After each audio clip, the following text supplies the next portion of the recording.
নমস্কার, আমি প্রিয়ার রন্ধনশালায় আপনাদের স্বাগত জানাই। আরও একটা রেসিপি আজ আমি আপনাদের রান্না করে দেখাবো। আজ রান্না করব ট্যাংরা মাছের তেল ঝাল। নিয়েছি দেশি ট্যাংরা মাছ 200 গ্রামের মতো, আর তাতে নুন মাখিয়ে নিচ্ছি।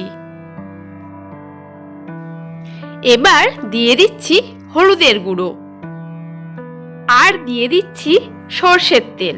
এবার এগুলোকে খুব ভালো করে মাখিয়ে ম্যারিনেট করে কিছুক্ষণের জন্য আমি রেখে দিচ্ছি। মাছ ভাজার জন্য আমি 3 চামচের মতো তেল নিয়েছি। এবার মাছগুলোকে খুব হালকা করে ভেজে নেব। মাছ ভাজা হতে হতে আমি 2 চামচ সর্ষে বেটে নিচ্ছি। মাছগুলো খুব হালকা করে ভেজে নিয়ে একটা জায়গায় তুলে রেখেছি। এবার কড়াই গরম করে আবারও 2 চামচ তেল দিয়ে তেলেতে কালো জিরে ফোড়ন দিয়ে দিচ্ছি। এরপর আমি দিয়ে দিয়েছি 2 চামচের মতো পেঁয়াজের বাটা। পেঁয়াজটা একটু ভাজা হয়ে গেলে আমি দিয়ে দিচ্ছি 1 চামচ রসুন বাটা দিয়ে কিছুক্ষণের জন্য ভালো করে মশলাটাকে কষিয়ে নিচ্ছি। মশলা কিছুক্ষণ কষিয়ে নিয়ে আমি এখন দিয়ে দিচ্ছি একটা কেটে রাখা টমেটোটাকেও খুব ভালো করে মশলার সাথে ভেজে নিচ্ছি। এখন দিচ্ছি 1 চামচের মতো আদা বাটা দিয়েও মশলাকে খুব ভালো করে 2 মিনিটের জন্য কষিয়ে নিচ্ছি। দেখুন কি সুন্দর তেল বেরিয়েছে।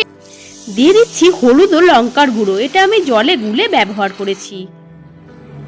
এবার দিয়ে দেব স্বাদমতো নুন আর দিচ্ছি বেটে রাখা সর্ষে দিয়ে আবারও কিছুক্ষণের জন্য আমি মশলাটাকে ভালো করে রান্না করে নিচ্ছি।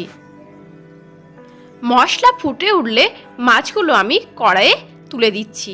কড়াইয়ে তুলে দিয়ে আবারও 2 থেকে 3 মিনিটের জন্য রান্না করে নিচ্ছি। এখন ওপর থেকে ছড়িয়ে দিচ্ছি চিড়ে রাখা কাঁচা লঙ্কা আর কেটে রাখা ধনেপাতা।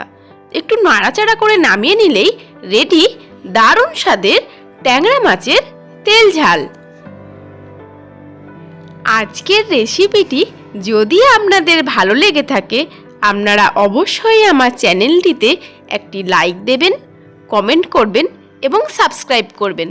পাশে থাকা বেল আইকন অবশ্যই প্রেস করে দেবেন। ভালো থাকুন, সুস্থ থাকুন। ধন্যবাদ।